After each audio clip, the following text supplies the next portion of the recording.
RTCI nous réunit. Dans le vif du sujet. Dans le vif du sujet.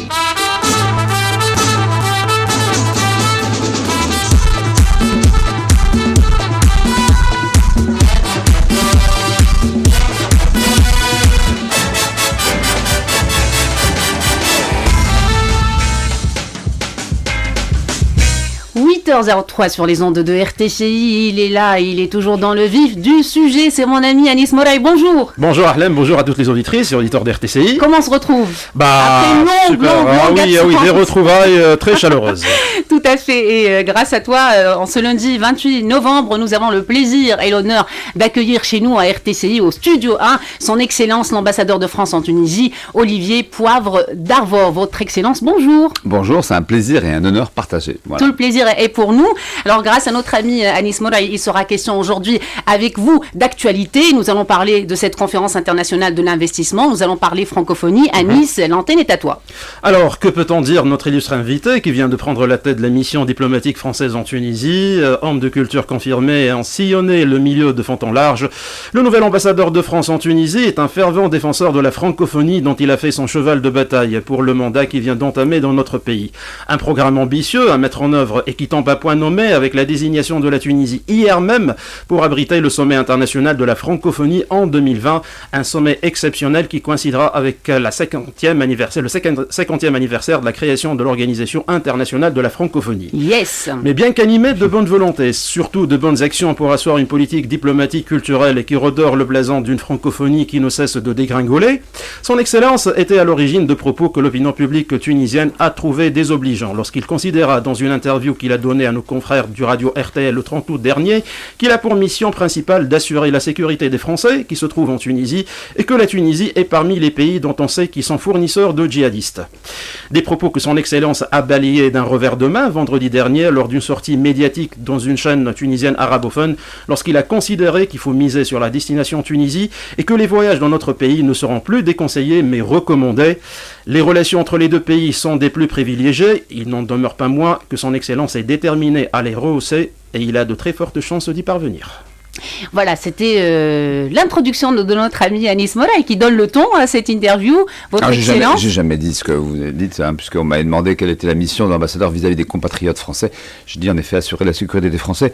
Et tout le monde sait qu'hélas, la France comme la Tunisie ont été très touchés par le terrorisme et que nous avons les uns et les autres beaucoup payé le tribut de tout ça. La Tunisie, je le dis depuis que je suis arrivé ici, depuis que j'ai mis le pied sur le sol tunisien. Vous le savez, je crois, je suis le meilleur agent de voyage de la Tunisie et peut-être un de ses bons ambassadeurs, j'espère. La Tunisie est un pays sûr, je l'ai dit le jour où je suis arrivé. Je suis venu en bateau et depuis ce jour-là, je n'arrête pas d'être le VRP de votre pays à l'étranger pour dire aux touristes français de venir nombreux, car je suis allé sur le terrain. Simplement, c'est vrai qu'un ambassadeur, ça travaille, ça ne fait pas des déclarations intempestives, ça va sur le site, ça rencontre les responsables sécuritaires et de défense. Et j'ai beaucoup d'admiration pour ce qui a été fait depuis 2 ans, depuis les attentats, et le travail extraordinairement coûteux d'ailleurs, en termes financiers d'ailleurs, et en termes d'hommes. Le tribut payé par la Tunisie pour se défendre contre le terrorisme, comme la France. Et je dis partout, vous le savez bien, que la Tunisie et les plages de Tunisie sont aussi sûres que celles de la Côte d'Azur, c'est-à-dire que nous ne sommes à l'abri d'aucune menace, car le mal est universel, mais des mesures drastiques ont été prises dans ce pays, comme c'est le cas en France, pour l'éradiquer. Et voilà nous continuerons. Voilà qui est clair. Alors, on va attaquer directement la conférence internationale de l'investissement en Tunisie. Alors, pour cette conférence, une délégation française conduite par le Premier ministre, M. Manuel Valls, sera très importante. Est-ce que vous pouvez nous dire davantage sur cette délégation qui viendra donc en Tunisie à l'occasion de cette conférence majeure?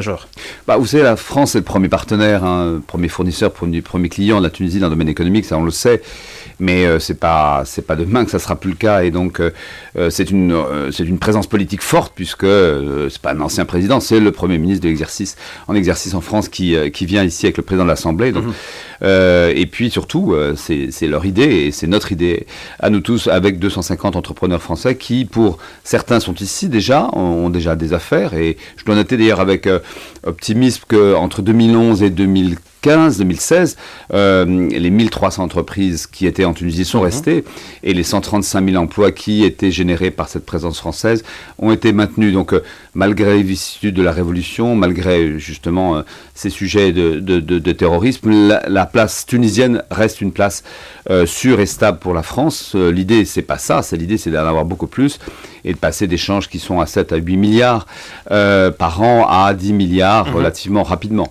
Alors, pour ce faire, il faut faire venir des nouveaux entrepreneurs, avoir un gouvernement, et c'est le cas, je dois dire, depuis le 26 août, qui prend le taureau par les cornes, c'est-à-dire qui dit la vérité des chiffres. L'économie tunisienne est le sujet aujourd'hui. Vous avez fait une démocratie magnifique, donc le sujet n'est plus politique en termes d'institutions. Elles sont là, celles de la démocratie. Mais le sujet est celui de la croissance, celui de l'emploi, celui de la dette tunisienne. Et donc là-dessus, c'est très important de dire la vérité. Et deuxièmement, de prendre des mesures. C'est le cas de la loi sur les investissements qui a été prise récemment par le gouvernement, qui permettront un marché des affaires plus fluide.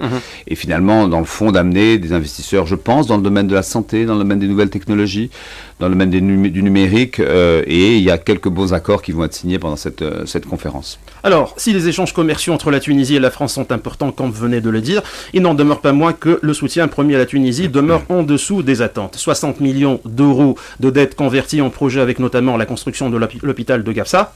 En revanche, le plan de soutien à la Tunisie d'1 milliard d'euros sur 5 ans pour aider les régions défavorisées et la jeunesse tunisienne, promis par M. Hollande d'abord à M. Habib Sid le 22 janvier 2016, puis évoqué de nouveau avec l'actuel président du gouvernement, M. Youssef Chahed, semble rester plus une déclaration d'intention qu'un engagement concret. Oh non, mon Dieu, pas du tout. Le soutien de la France est total, déterminé, très important. Je parle d'1 milliard d'euros qui ont été promis. Absolument, mais c'est promis sur 5 ans, donc 2016-2020, il se déploie. 2016 vient 2016-2020. Va bientôt, oui, mais les 200 millions d'euros, vous allez voir, beaucoup d'accords vont être signés.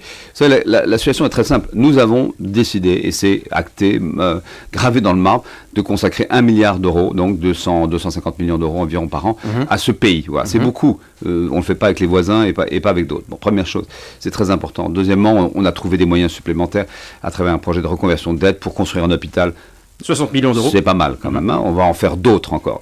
Et concernant ces engagements, en effet, ces 250 millions, c'est en effet au fur et à mesure des projets que l'argent se décaisse, mais ils sont là. Voilà, Quels sont ces projets-là, Votre Excellence ?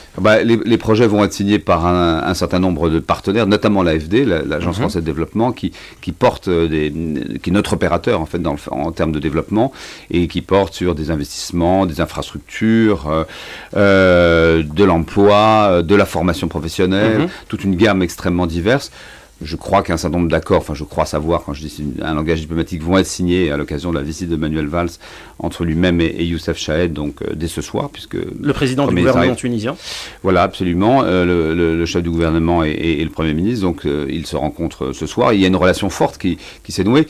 Je crois qu'elle s'est beaucoup renforcée depuis un mois, depuis que cette visite, c'est très réussie de Youssef Chahed, qui a convaincu, je crois que c'était important aussi, il fallait que la Tunisie fasse cet effort de vérité sur son économie et dise non pas on a besoin de vous, mais voilà le partenariat qu'on veut imaginer, et notamment dans un certain nombre de régions défavorisées. Et quant à moi, je préconise un partenariat très tourné vers des sujets, je pense, en effet, dans le cadre de reconversion de dette à venir, autour de la santé et de l'éducation, et je discute au plus près avec les ministres concernés sur ces sujets-là.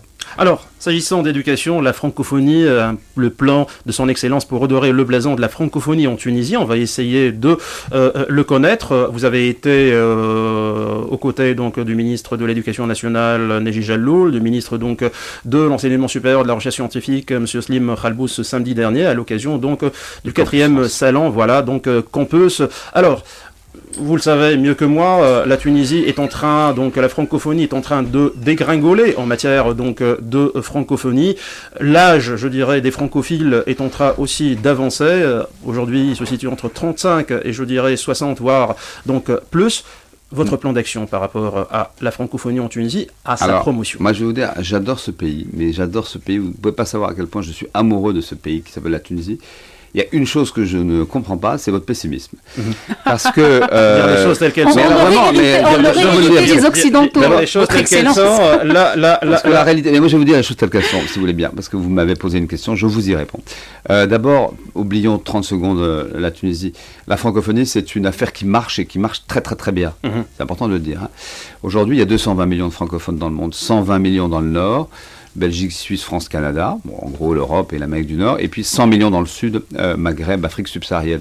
En 2050, selon les prévisions les plus froides, les plus calmes de la démographie, il y aura 700 millions de francophones dans le monde. 700 millions, 150 environ dans le Nord, un peu plus, Belgique, Suisse, France, Canada, et puis près de 500 millions, 550 millions dans le sud, c'est-à-dire l'Afrique subsaharienne principalement, et puis le Maghreb. Donc vous voyez, les chiffres sont là. Bon, premièrement, nous sommes aujourd'hui la 7e langue. En 2050, nous serons la 3e langue. Nous serons passés largement devant l'espagnol. Donc voilà, déjà pour vous donner quand même le sentiment que la langue qui est parlée ici, avec l'arabe, est une langue qui non seulement est très utile, puisque vous êtes bilingue, et ça c'est une catégorie assez rare dans le monde finalement, très largement bilingue par le système éducatif tunisien, mais en plus vous parlez une langue qui va être de plus en plus parlée, et qui va vous ouvrir un marché qui pour vous est extrêmement intéressant, il faut être aveugle pour ne pas le voir, c'est le marché de l'Afrique. Voilà. Car la Tunisie est peut-être méditerranéenne, elle est proche de l'Europe, nous sommes le premier partenaire commercial, mais elle est africaine, elle est sur ce continent africain. Et ça, d'autres pays d'ailleurs comme le Maroc l'ont peut-être plus compris, avec un roi, le roi Hassan II d'abord, puis Mohamed VI, qui sont les vrais VRP du Maroc en Afrique. Donc, soyez rassurés sur la francophonie, y compris alors en Tunisie. Hier, salon Campus France, il y avait 8000 étudiants qui étaient venus l'année dernière, il y en a eu 13 000. Et moi, ce que je constate finalement, la seule dégradation, c'est la qualité du français. La qualité du français, non pas le nombre d'apprenants. Et avec Denis Jaloux, nous avons signé un accord extrêmement clair qui réaffirme que le français est la première langue étrangère enseignée dans le système éducatif tunisien, ce qui n'empêche pas, et c'est votre force, d'apprendre l'anglais juste après, donc de pouvoir être finalement à la fois bilingue et puis trilingue avec une 3e langue, mais le français est et restera. Pourquoi ? Parce que de toute façon, un pays ne peut pas changer de logiciel du jour au lendemain. Deuxièmement, à quoi ça servirait, sachant que ça vous ouvre un marché très important vis-à-vis de la France, et vous êtes notre partenaire commercial tout à fait essentiel, et ça vous ouvre ce marché gigantesque vis-à-vis de l'Afrique. Donc, la question c'est, qu'est-ce qu'on fait pour que la qualité du français soit améliorée ? On forme des formateurs et puis on met en place tout un dispositif très ambitieux, financé avec des moyens importants, de création d'alliances françaises. Je crois que vous avez reçu il y a quelque temps Jérôme Clément, qui est le président de l'Alliance française de Paris ici. Nous allons créer dans une dizaine de villes d'ici 3-4 ans, non pas Sousse, Sfax ou Tunis, où nous avons déjà des instituts français, des alliances françaises. Les alliances françaises, c'est quoi ? Ce sont des associations de droit local, montées par des Tunisiens, qui sur place pensent que ça vaut la peine d'avoir des lieux de culture et de langue. Et je reviens de Gafsa, je vais bientôt à Tataouine et à Médénine et à Kasserine. Je sais que ces endroits-là, non seulement il y a une offre de langue, il y a une demande de langue, une demande de français très forte. La demande de français est considérable dans ce pays. Aussi parce que justement, la qualité peut-être est dégradée dans l'enseignement tunisien et qu'il faut un travail de rattrapage. Donc il y a une demande de français, mais il y a aussi une demande de culture. Or le français, vous le savez bien à RTCI, c'est pas qu'une langue, c'est une culture, c'est une vision du monde. Et cette vision du monde, on va la développer à travers ces points de culture qui seront installés d'ici peu de temps. Et puis très belle nouvelle, en effet, vous l'avez dit, hier, la Tunisie a été désignée, et c'est une belle victoire pour la diplomatie tunisienne. Je voudrais vraiment féliciter tous les diplomates tunisiens qui ont travaillé à ce sujet. Pour la première fois, soyez fiers de ce pays, le Maghreb remporte le sommet de la francophonie. Mais ils sont pas les Marocains. Que nous sommes loin d'être démonstratifs. Et vous allez pouvoir organiser un sommet, pardonnez-moi, un sommet pour les 50 ans de la francophonie que vous avez créé avec Bourguiba, Senghor, Diori et Noron Sihanouk. Et vous avez non seulement avoir ce sommet, mais avant un pré-sommet économique très important pour vous, et ça j'insiste sur cette dimension économique de la francophonie, pour vous particulièrement, c'est moins vrai peut-être pour le Canada quand il l'organise, parce que c'est loin, vous allez pouvoir, avec ce sommet économique qui va précéder le grand sommet de la francophonie, toucher, grâce à la présence des chefs d'État de l'ensemble du continent africain, toucher un marché africain extrêmement porteur et sur lequel il faut que dans le domaine agricole, industriel, vous soyez et des services extrêmement présents.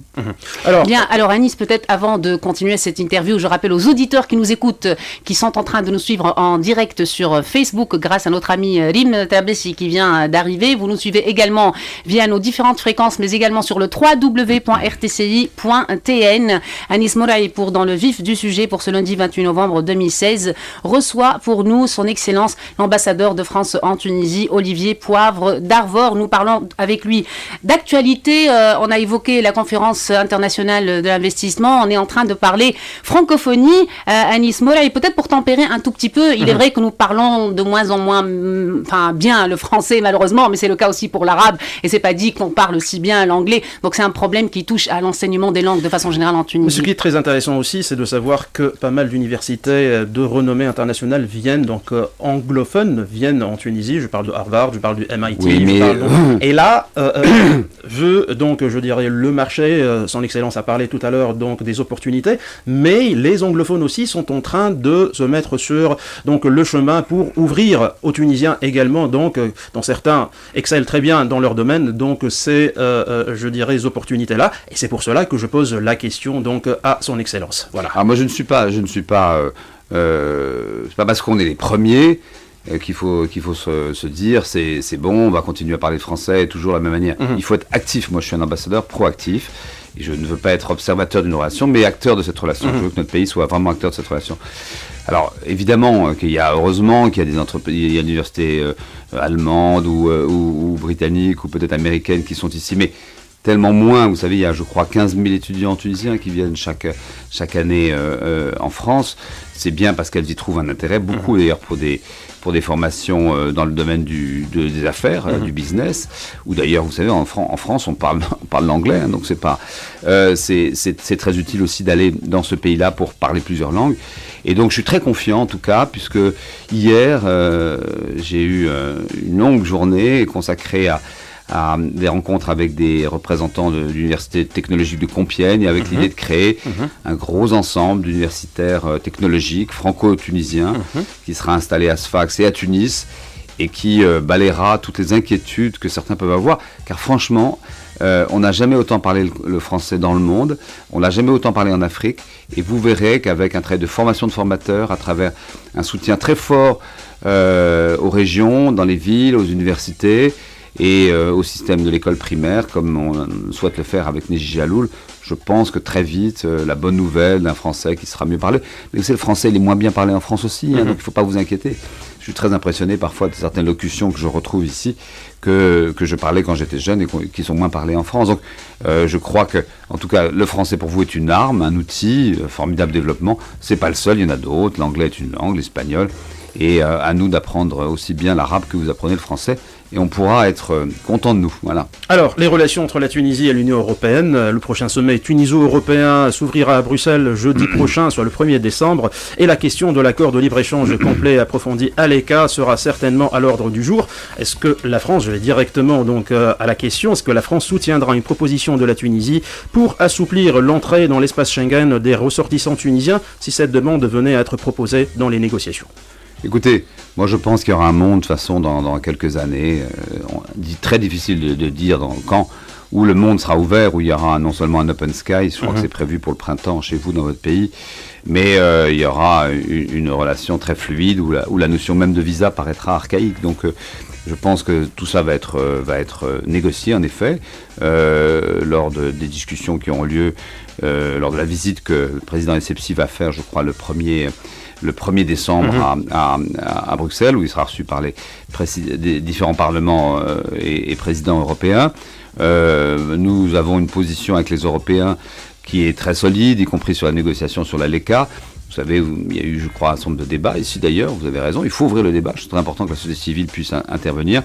Notre souci est absolument pas de réduire la capacité des Tunisiens à exporter ou à produire, au contraire.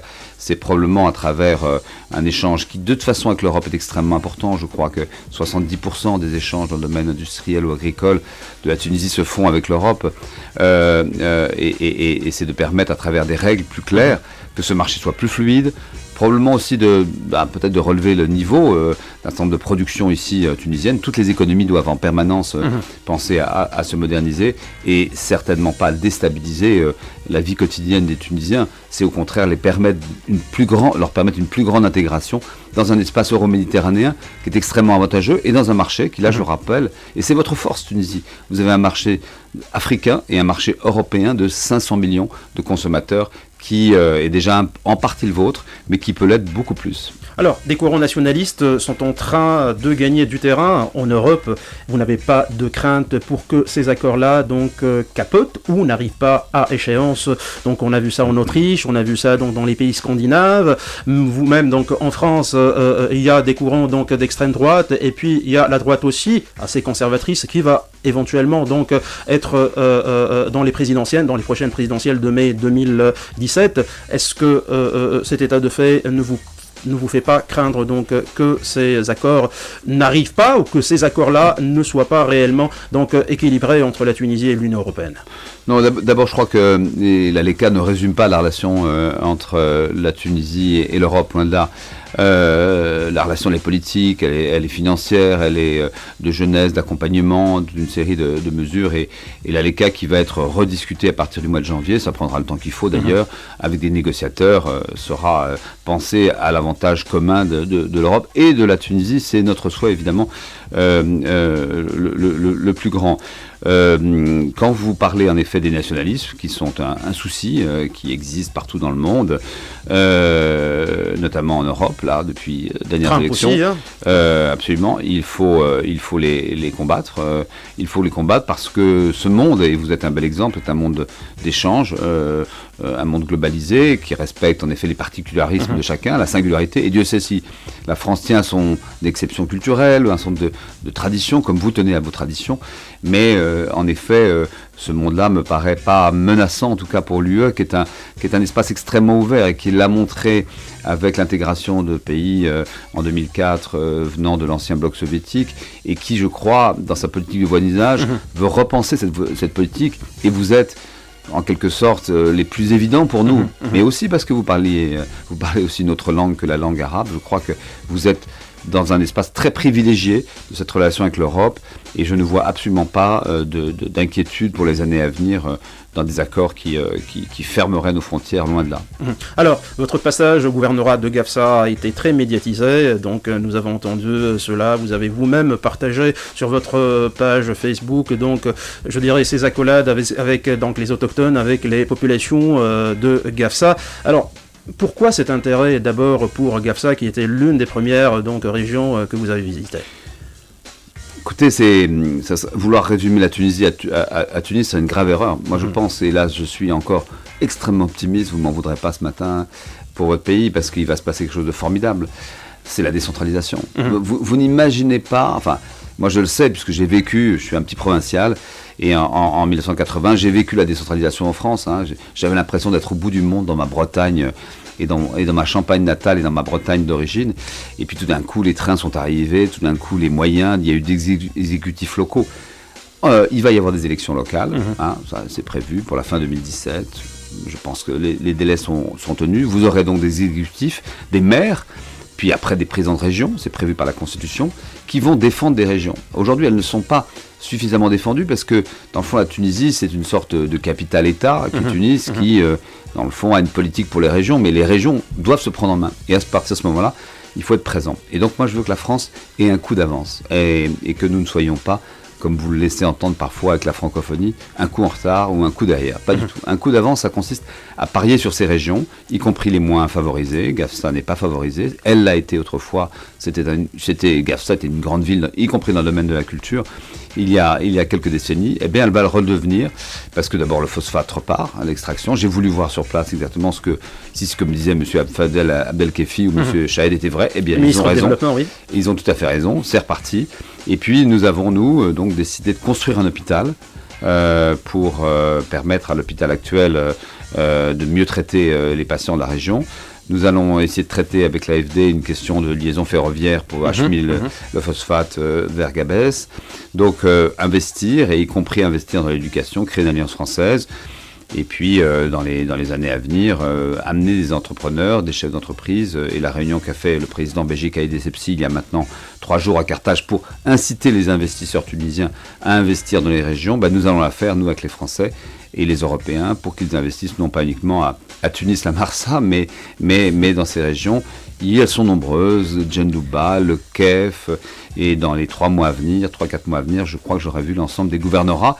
pour voir les opportunités et que l'investissement n'est pas uniquement un investissement en effet économique, mais aussi d'éducation, travailler avec les universités. Et évidemment, quand nous aurons en face de nous des exécutifs locaux, régionaux, ça sera beaucoup plus simple. On aura des maires qui seront convaincus, qui défendront leur territoire. Et c'est pas uniquement au rôle du député actuellement qui est surchargé, qui, sans aucun assistant parlementaire, doit à la fois faire de la politique nationale et de la politique régionale. D'où cette transformation du pays. Si on reparle de ce pays dans 3 ans, on verra que ce sera un pays décentralisé ou très largement décentralisé et qui sera évidemment, je crois, économiquement beaucoup plus agressif. Voilà, donc je pense que nous avons fait le tour de la question. Donc, merci infiniment, avec, son votre Excellence Olivier Poivre d'Arvor, ambassadeur de France en Tunisie. Ça a été un réel plaisir de vous recevoir aujourd'hui. Merci surtout pour votre optimisme, votre excellence. Oui, mais c'est quelque chose qui nous fait chaud au cœur. C'est un optimisme qui est mesuré et en tout cas bravo pour le service public. Merci beaucoup. Merci pour le service public. Merci Anis Moraï. C'était dans le vif du sujet pour lundi 28 novembre 2016. Et pour mercredi, donc nous recevons l'envoyé spécial de la chancelière allemande pour le Moyen-Orient et la région MENA, Dr Joachim Rucker, qui sera parmi nous pour discuter donc des relations tuniso-allemandes à l'occasion de la conférence internationale pour l'investissement que nous allons couvrir donc durant ces 2 journées, demain et après-demain, en intégralité sur les ondes RTCI. Formidable. On te retrouve donc mercredi prochain à partir de 8h, même heure donc, et mêmes ondes. Dans quelques secondes, on vous laisse avec le vrai du faux de Denis Hachéouch. Merci encore, monsieur l'ambassadeur. Vous êtes au café? Je suis les deux. Je commence par le thé, je prends du café après. Café qui vous attend. Voilà, qui vous attend dans nos locaux. Merci beaucoup. Merci. Retour à la musique tout de suite. Dans le vif du sujet. Dans le vif du sujet.